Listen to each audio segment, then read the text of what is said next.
BRS పార్టీలో ఒక ముఖ్యమైన కుటుంబ సభ్యుడు, మా సోదరుడు, సిరిసిల్ల నియోజకవర్గంలో మొదటి నుంచి కూడా నిబద్ధతతో పనిచేసిన ఒక సైనికుడు కుంటయ్య గారు మరి మొన్న నాకు కష్టం వచ్చినప్పుడు, నేను ఏసీబీ వాళ్ళు నన్ను విచారిస్తున్నప్పుడు నా కోసం హైదరాబాద్ దాకా వచ్చి సాయంత్రం దాకా అక్కడనే ఉండి నాకు ధైర్యం చెప్పి, అన్నా నీకేం కాదని చెప్పి మరి రాత్రి ఇక్కడికి వాపసు వచ్చి ఏమైందో తెలియదు, రాత్రికి రాత్రే ఆత్మహత్య చేసుకున్నాడని తెలిస్తే ఒక్క నిమిషం మనసు కకావికలమైంది.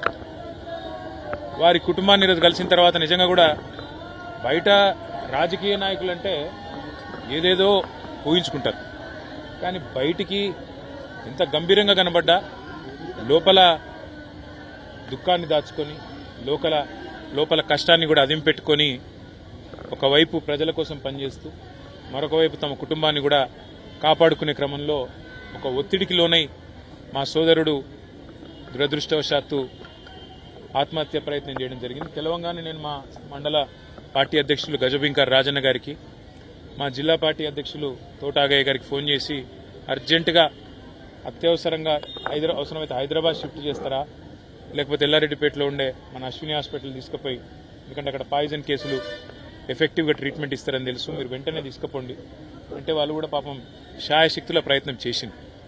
దురదృష్టవశాత్తు కిడ్నీలు ఫెయిల్ కావడం, దురదృష్టవశాత్తు కుంటయ్య గారిని కాపాడుకోలేకపోవడం జరిగింది.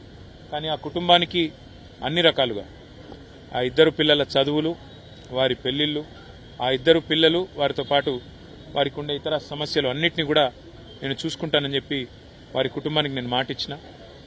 ఒక ఎమ్మెల్యే గారు పోతే ఆ కుటుంబానికి ఎట్లా అండగా ఉన్నామో ఈరోజు మా కుంటయ్య గారికి కూడా, ఆ కుటుంబానికి కూడా అదే స్థాయిలో, పూర్తి స్థాయిలో అండగా ఉంటాం. వారు మాకు ఇచ్చిన వారి సహచర్యం కానీ, వారు మాతో పాటు కలిసి గడిపిన సమయం కానీ, అదేవిధంగా వారు పార్టీకి చేసిన సేవలు కానీ, ఇవన్నీ దృష్టిలో పెట్టుకుని ఆ కుటుంబానికి మొత్తం బీఆర్ఎస్ పార్టీ జిల్లా నాయకత్వం మొత్తం అండగా ఉంటుంది. పూర్తి స్థాయిలో ఆ కుటుంబాన్ని ఆదుకుంటాం, పూర్తి స్థాయిలో ఆ కుటుంబాన్ని కాపాడుకుంటామని చెప్పి తెలియజేస్తూ అధికారులను కూడా నేను కోరుతా ఉన్నా. ఇవాళ పోలీస్ స్టేషన్లు సెటిల్మెంట్ల అడ్డాలుగా మారిపోయినాయి. పోలీసులు అదేవిధంగా ఇతర అధికారులు ఒకటే పని పెట్టుకున్నారు, కాంగ్రెస్ నాయకులు ఏం చెప్తే అది చేయాలా అన్నట్టుగా విచ్చలవిడితనం ప్రదర్శిస్తూ ఉన్నారు. ఇది మంచిది కాదు. రాజకీయాల్లో గెలుస్తాము, ఓడతాం, మేము కూడా 10 ఏళ్ల అధికారంలో ఉన్నాం, కానీ గింత లేకి పనులు, గింత చిల్లర పనులు ఎన్నడూ కూడా చేయలేదు.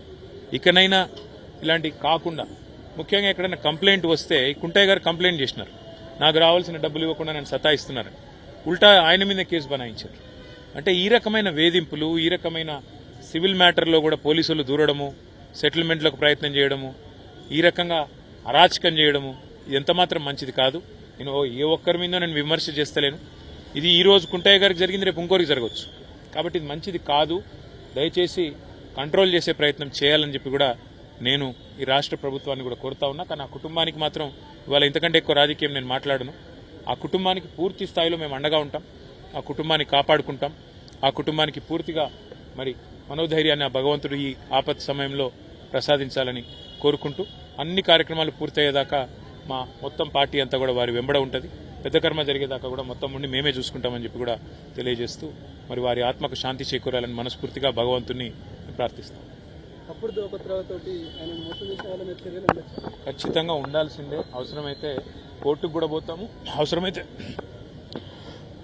ఉన్నతాధికారుల దృష్టికి కూడా తీసుకొని పోయి తప్పకుండా ఈ విషయంలో పోరాటాన్ని మాత్రం కొనసాగిస్తాం. కుంటయ్య గారికి ఏ విషయంలో అయితే ఆయనకు అంత క్షోభ కలిగిందో ఆ విషయంలో న్యాయం జరిగేదాకా ఆ కుటుంబాన్ని కూడా మేము